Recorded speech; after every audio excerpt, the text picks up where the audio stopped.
Welcome. In the last class we saw a quantity called the partial molar property. We said that it is a conceptual quantity which we had defined so that we could estimate the total property as just a weighted sum made with the mole fractions of this conceptual property. Now in this class let us look at one of the ways of estimating partial molar properties from experimental data.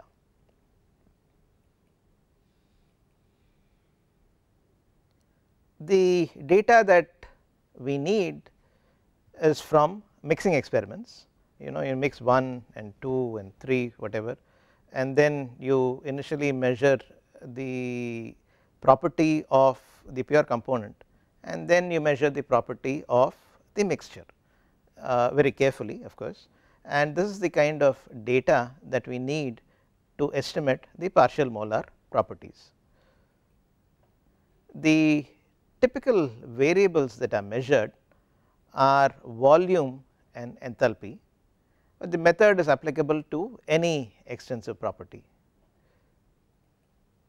And since volume has an intuitive feel to it, we know that volume means something, it is the amount of space that it occupies. We will use that to demonstrate the partial molar property. Enthalpy might be a little more difficult to imagine and therefore we will use volume, and then you can kind of extrapolate that to all other extensive properties.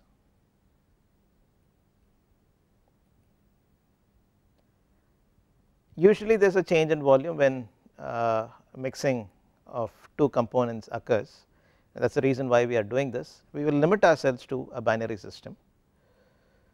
The final volume of the mixture is going to be different from the sum of the volumes of the pure components before mixing. And let us say that in this binary system V1 and V2 are the molar volumes of the two pure components 1 and 2, and let us say that V1 T hash and V2 T hash be the partial molar properties in a solution containing N1 moles of component 1 and N2 moles of component 2.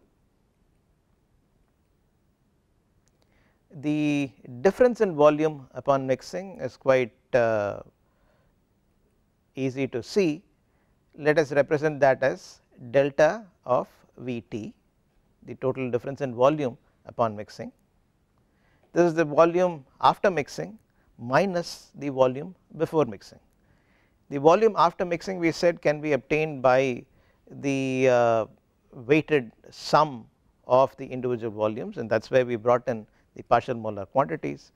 Therefore the volume after mixing is N1 V1 T hash plus N2 V2 T hash minus the volume before mixing is for each pure component N1 moles of the pure component 1, therefore N1 times the molar volume of 1 V1 gives you the volume of 1, and N2 times V2 gives you the molar volume of the second component.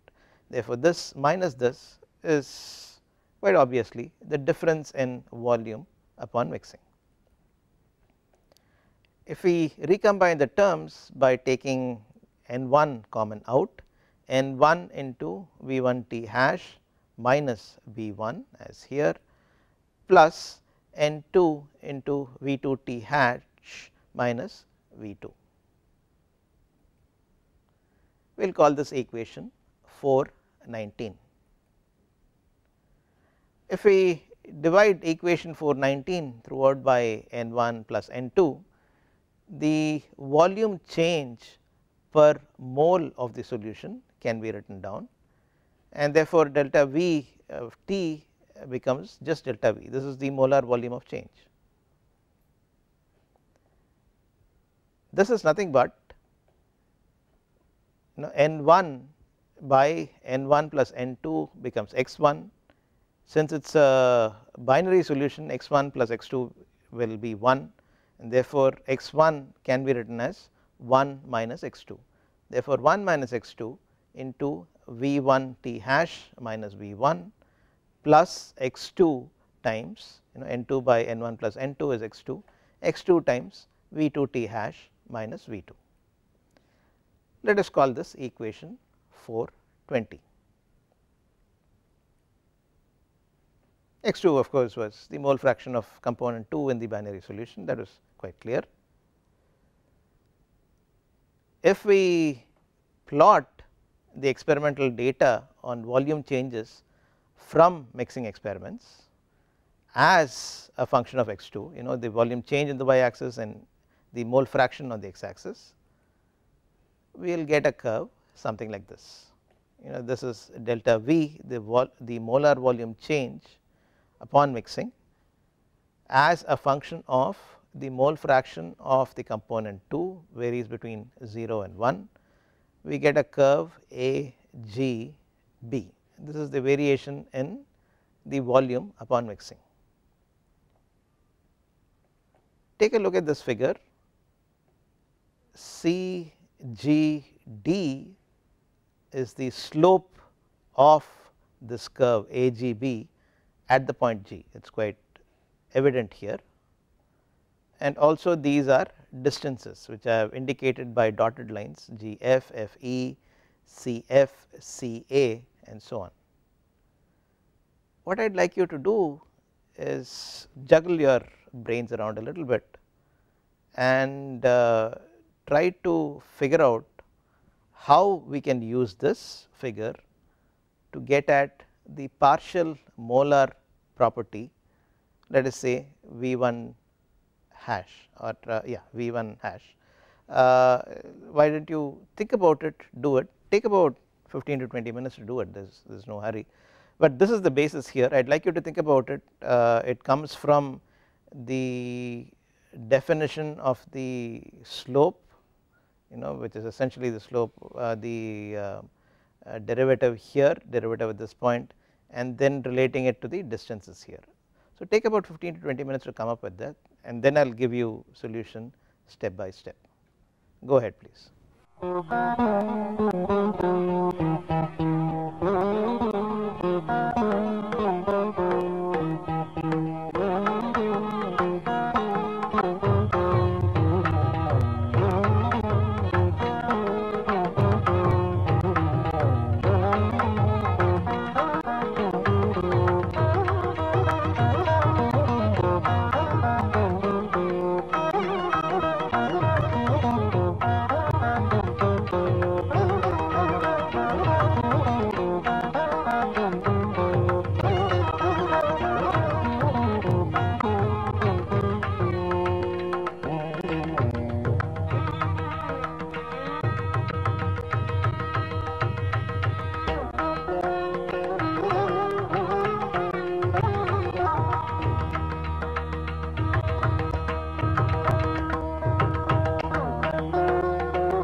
Let me start working this out for you and give you some hints and help you get to the solution. As we had seen, this is nothing but delta V versus x2. This is the curve AGB that we will get, the variation in molar volume change upon mixing as a function of x2. The slope of the curve AGB at a particular point E on the x axis, this particular point E, at this point what would be the slope here is nothing but the derivative. If you differentiate equation 418,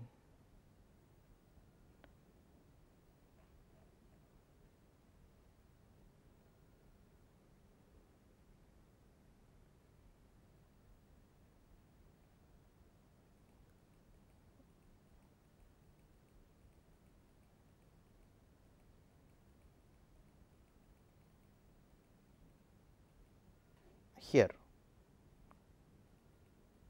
let us not go too far behind, it is quite easy to see this.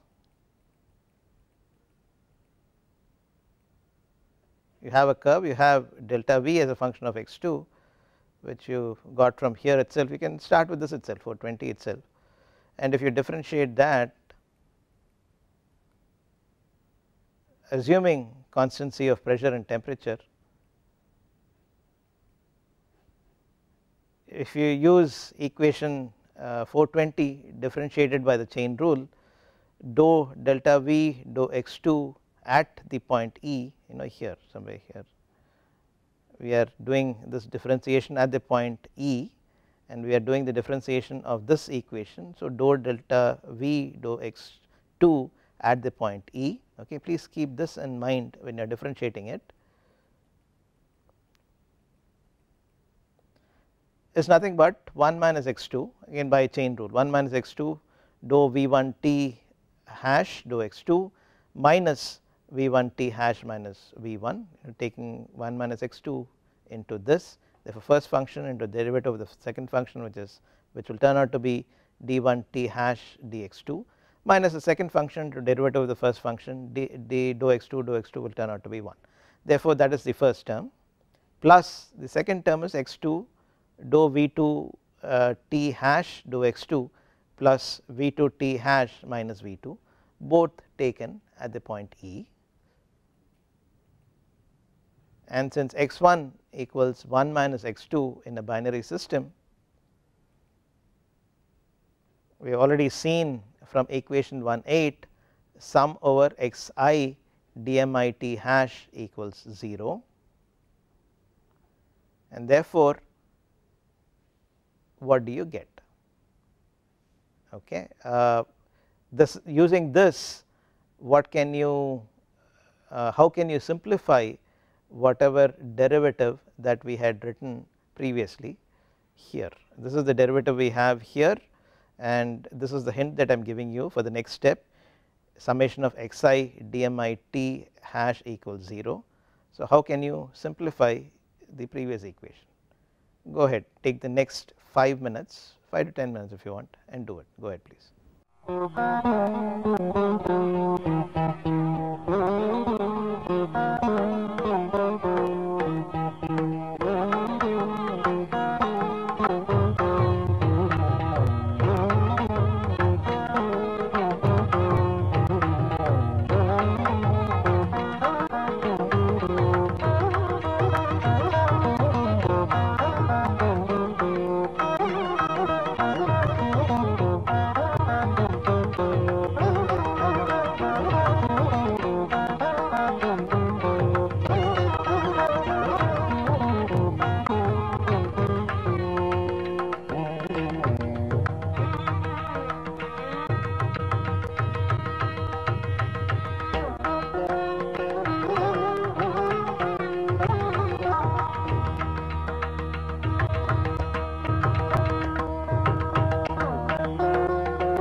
Okay,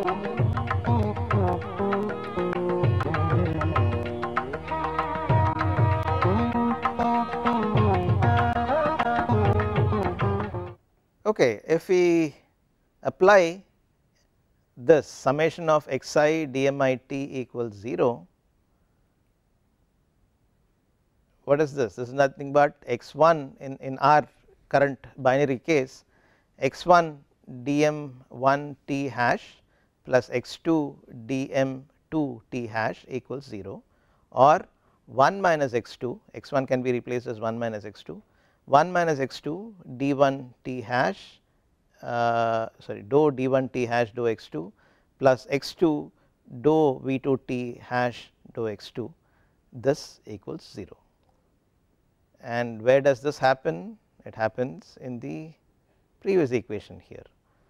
This, the combination of this and this can be set to 0, and therefore dou x2 of delta v at E just happens to be these two terms. There is a minus here. So, let us write this first, v2 t minus v2 v2 t hash minus v2 set at E minus of v1 t hash minus v1 at E, and that is what this one says. Therefore, dou x2 of delta v at E equals, okay, we have taken the minus here first, does not matter, minus of v1 t hash minus v1 at E plus v2 t hash minus v2 at E. It is okay. Equation 422. Now, can you take another 5 minutes to see how you can interpret these in terms of the distances given in the figure. The figure 4.1 that I had shown, the AGB curve delta v versus x2, see how these quantities can be related to the distances given in the figure. Take another 5 minutes. This is a geometric interpretation of that, and that gives us the basis for estimating the partial molar properties.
You would have probably figured out what these mean in terms of the distances. Now let me tell you what it is, just check whether you got it right. Before we do that, let us eliminate to do that effectively. Let us eliminate V2 t bar minus V2 at point E between equations 420 and 422. What is 420? This 422 is this, we have a V2 t bar minus V2 at E, and 420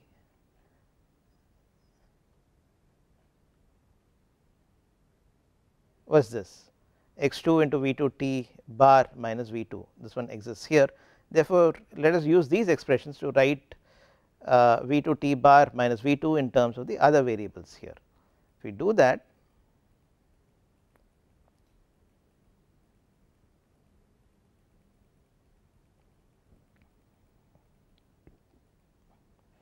we will get, please do this and check, delta VE equals 1 minus x2 at E into V1 t bar minus V1 at the point E, V1 t hash minus V1 at the point E, plus x2 at the point E into V2 t hash minus V2 at the point E. Therefore, V2 t hash minus V2 at the point E, which we are trying to eliminate, we had used equation 420 to eliminate this. We could write this in terms of the other variables by transposing delta VE minus, take this to the other side, 1 minus x2 at E, V1 t hash minus V1 at E, and there is an x2 factor here, therefore divided by x2 E. And from equation 422 at the point E, the equation 422 was this by transposing we can write this in terms of the derivative and this particular quantity.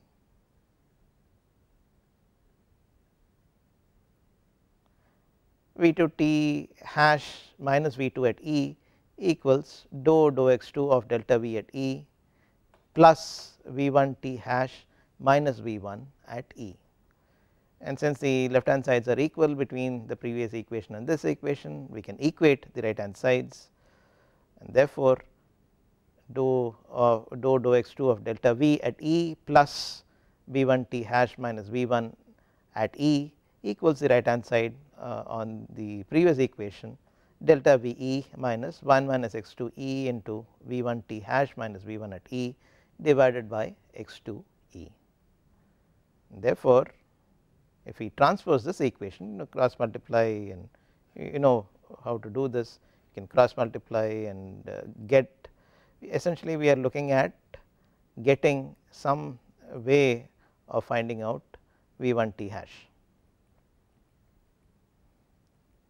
If you do the algebra, you would get this as the first step, multiply, cross multiply by x 2 e into dou x 2 of delta V at e plus x 2 e into V 1 t hash minus V 1 at e equals delta V e minus 1 minus x 2 at e V 1 t hash minus V 1 at e, and transposition getting V 1 t hash minus V 1 terms together, we could group them as V 1 t hash minus V 1 at e common take out times x 2 e plus 1 minus x 2 e equals delta V e minus of x 2 into dou x 2 of delta V at the point e.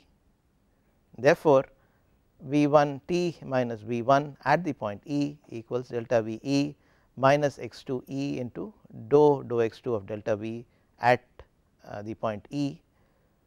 And what does this represent on the graph was the earlier question, and this what does this represent and what does this represent? You know, the derivative is the slope of the line or the tangent of the angle made at a particular point in this graph. You know, we are trying to get delta V e. What is delta V e? Delta, the value of delta V at the point e, which happens to be the distance G e. Therefore, this can be replaced by this distance G e. X 2 e is nothing but A e or C f, you know, this distance, and dou delta V dou x 2 at the point e is nothing but the slope of the tangent, that is the definition of the derivative itself from your calculus class, which is nothing but the tan of the angle that this line makes with the horizontal line here. What is tan? Opposite side by adjacent side, G f by C f, and therefore E g minus A e x 2 times G f by C f. That is what this is. This is the geometrical interpretation of this particular quantity, which can of course be written as E g minus G f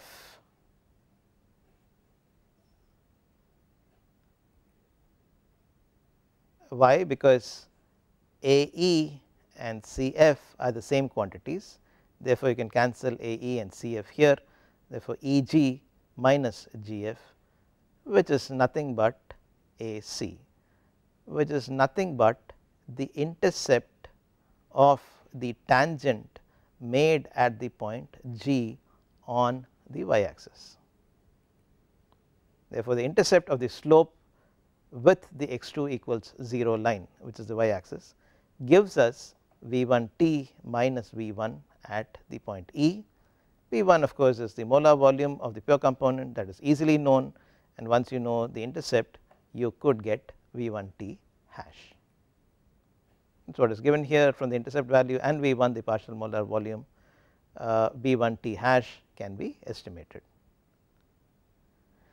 Now, a similar geometric interpretation gives V 2 t hash minus V 2 e equals the other intercept.